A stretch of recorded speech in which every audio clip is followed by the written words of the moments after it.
and welcome to another episode of Mike and Dave's Hi-Fi Riff. I'm Mike Evans. And I'm David Price. And this week we're going to be looking at the Q Acoustics Q Active 200 wireless speaker system. Why do all the things we review have really long names? I don't know. I don't know. But having said that, they've got a long name and they definitely, for me, live up to their long name. I think these are absolutely terrific. And I was saying to you earlier, we watch YouTube videos and people sort of string it out right to the very end before they give you the conclusion. Well, straight off the bat, pinning my colours to the mast, these are fantastic. Well, it's basically your favourite hi-fi product of the year, I think. It could well be. They are so good that I can almost see you giving up separate hi-fi, Mike. All of my lovely boxes and cables. Yeah, your 15 exposure amplifiers and your Lin isobarics. All just destroyed and put in their boxes for storage because these are so good. For two little boxes with two leads, two mains leads, and that's it, nothing else. Yes. Well, that would be a major personality change on your part. It really would, yes. All thanks to a pair of £1,500 powered speakers that connect to the internet and have networked audio and do all kinds of amazing stuff. You say that that's it, and they do all kinds of amazing stuff because it's not just the network bit. I can plug my TV in through the HDMI input. I can plug my turntable in because it's got a switch so I can click it to moving magnet input. I can click it away from it and I can put another line level in, CD player or whatever. So they're kind of full package here and they're doing everything. But that's not the real thing, is it? The real thing is... It's the BMRs, the balance mode radiators in these things. And I have to confess a bit of an interest here. I've followed the development of BMRs for many years. The technology came from the aerospace industry, I think in the 90s, and I think there was some early applications for them for noise cancelling, and indeed even I think in defence applications. But basically they're a completely different type of speaker transducer than the normal moving coil loudspeaker cone that we're all used to, and they have great benefits. And to me, when it came out, and the technology I think was owned and licensed by NXT company, which as far as I remember was an offshoot of Mission. It was. Yeah. Mission did a pair of speakers called Would You Believe the NXTs? Yeah. And they were really weird little things with sort of little flat panels, bipolar, so you've got the same amount of sound out the front and out the back, and they sort of just sit there looking odd, but I thought they sounded amazing. And the Missions did something, this is fairly sort of atypical I think of this kind of loudspeaker, so lovely top end, really fast, really transient dynamics, but actually with the Missions the downside was there was very little bottom end at all, but not so with these Q Acoustics. No, that's right, because the BMRs are basically a combined treble and mid-range driver. And in most of the applications that I've seen them, they're working from around 20 kilohertz down to about 200 hertz. And I've got a set of Cambridge Audio Aero 60s, which are a couple of years old now, and they're floor-standing loudspeakers.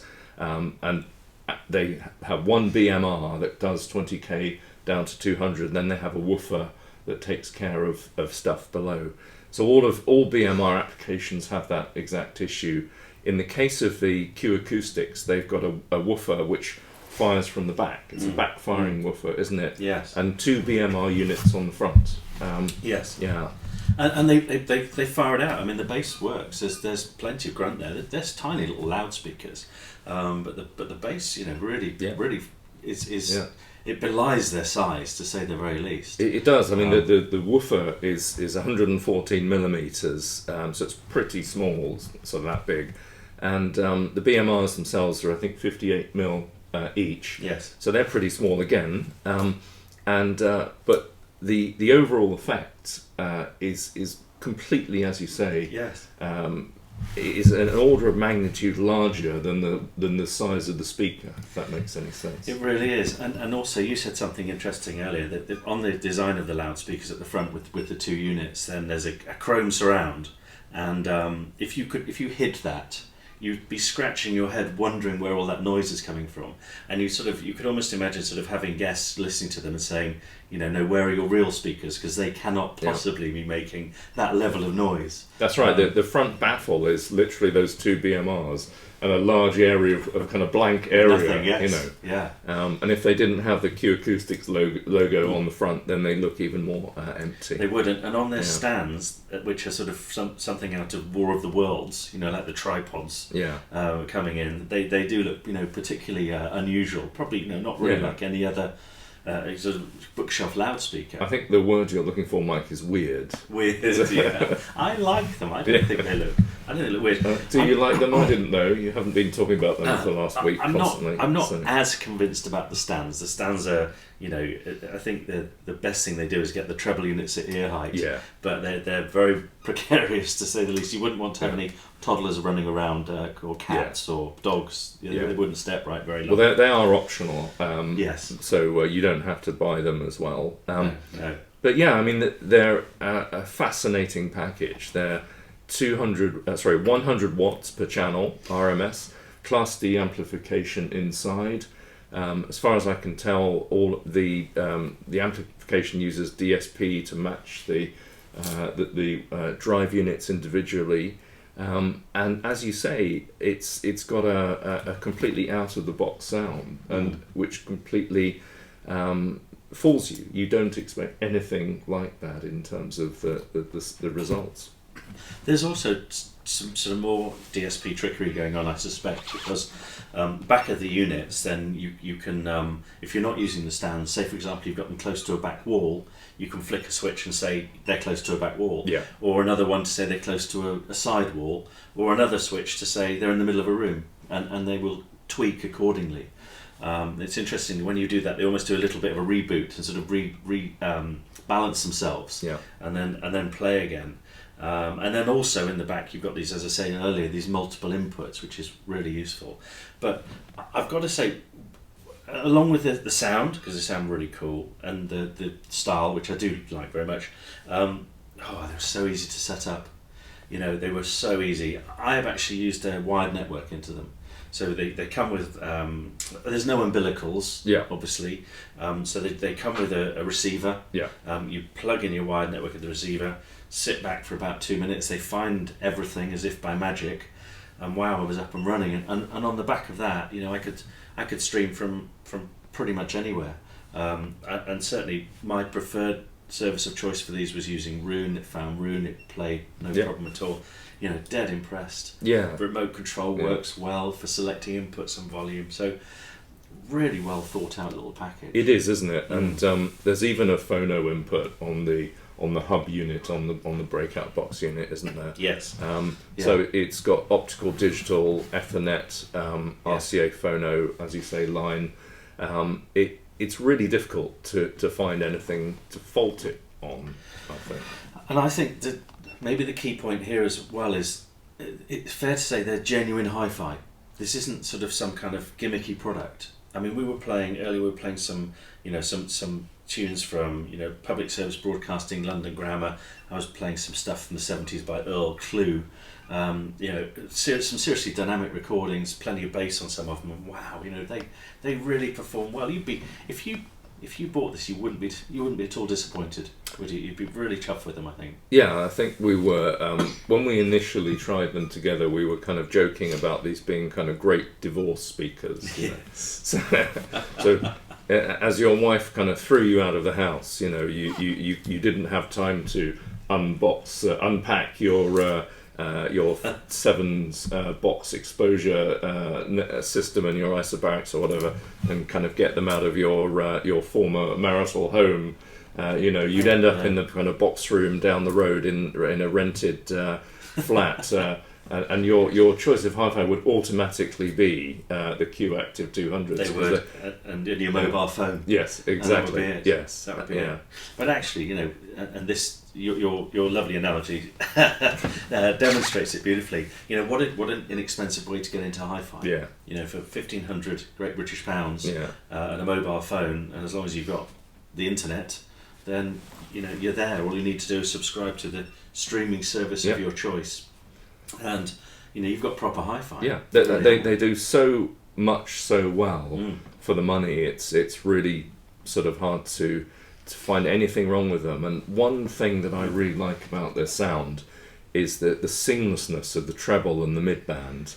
There's obviously no crossover. You don't have a tweeter and a mid-range unit crossing over right where you can hear it.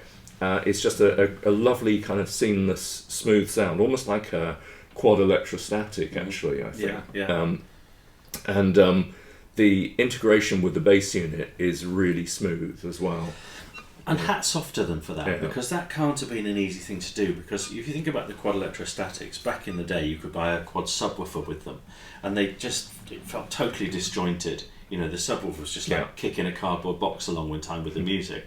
But these are really, really well integrated, well put together, aren't they? And they've thought about that crossover point, very considered, I would say. Absolutely, it's a fantastic sound, and also the dispersion as well. You get the BMR benefits, not just of that sort of seamless treble and mid, but you get a lovely wide dispersion as well. It just fills the room with sound really effortlessly. There's no particular sweet spot, is there, where you have to listen to. So that's such a good point. Yeah. You think of some of the electrostatics we've listened to in the past, and I mean the quads, they used to call them a window on the orchestra, didn't they? Because you literally had a window to sort of look through, and if you moved your head in any plane, you'd lose the treble. Yeah. But with these, you can almost stand anywhere. Yeah. Sort of up, down, left, right. Yeah. They're terrific, Yeah. And they image beautifully as well. They do. They really do. They do a lot of things incredibly well. I mean, I really hate these because, I'm a hi-fi purist, a 2-channel hi-fi separates person, and I really don't like it when something like this comes along and just does so well. For many people, especially in more compact rooms, it's really hard to justify getting a separate system, I think, especially if you're heavily digitalized up, yes. And ruined and co-buzzed and all that kind of stuff. Yes. It's they're really good, I think, almost regardless of the price, and far better, I think, than either of us would have expected. They were a proper surprise to listen to. A very lovely surprise as well. Yeah. But I just want to say that there's maybe a couple of things. If you really wanted to try and find something to balance out all of these positives a little, I'd say they're not. There's no real upgrade path. They kind of are what they are. Yeah. And in fact, there's a slight limitation on the from the main unit to the speakers, 96. Okay, you can't go past that in terms of your sampling rate. Yeah. So it's locked at that. So if you have a high res track, it will actually downsample it before it gets to the speakers. Not that I actually found that too much of an issue with these. It didn't bother me in the least. But I guess if we're talking about if you're spending your £1,500, what sort of things are in that ballpark? And for me, a previous review we did was of the Acoustic Energy AE1 Actives. Yeah. And we made quite a big point of saying, because they're not upgradable, because there's no digital platform in them, wizardry. Then they're going to last you a long time. And so if there's advances in Bluetooth, if there's advances in in networking, whatever it may be, then they're not going to be left behind. And in fact, I guess the competition would probably be something like a streamer, a Chord Motor Poly, something like that, and the AE1s, slightly more expensive, but maybe more future-proofed. I don't know. But for the moment, I mean, for an all out-of-the-box solution, these are red hot, aren't they? Yeah, exactly that. So if you want an all-in-one network enabled streaming active all-in-one system, these are really difficult to fault. That sounds great. Yeah, that sounds fantastic. Yes. And the A1 active pathway is better future-proofed, and obviously, but they're not quite. We're not really comparing like with like. I mean, really, the closest rival I think to the Q Acoustics is the KEF LS50 Wireless 2, which is about £2,200 roughly, and I think the Q Acoustics sounds quite a lot better. I'm 100% with you. Yeah. I would say the price point should be the other way around. Yeah. The KEF should be 1,500. These should be 2,200. Definitely. That for me is the difference to my ears at least. Yeah. But I love the ease of use. I love the setup. Yeah. I love the way they look. But the way they sound is just fantastic. So hats off to Q Acoustics for making these and producing these. Absolutely. I'm going to ask you then, Hi-Fi, Mike and Dave's Hi-Fi Riffometer. What are you going to give them out of 10? I can't fault them at the price. So sure. I really don't like giving 10s to anything, so I'm going to give them 9.5. That's probably your highest score ever. And I think I would be happy to do the same. I give them 9.5, and the only half-point drop would be because of the future-proofing potential issue. I don't know how long is their shelf life. I don't know, but for where we are today, these are absolutely cracking. And I think for me, and you said it earlier, right now they're my hi-fi riff product of the year. Without a doubt for me. Yeah. I think they're great. Absolutely a serious contender, I think, for the best product of the last 12 months, without a doubt. Absolutely. Yeah. So there we are. There we have it. These beautiful Q Acoustics 200 actives. Well done, Q Acoustics. Thank you, David.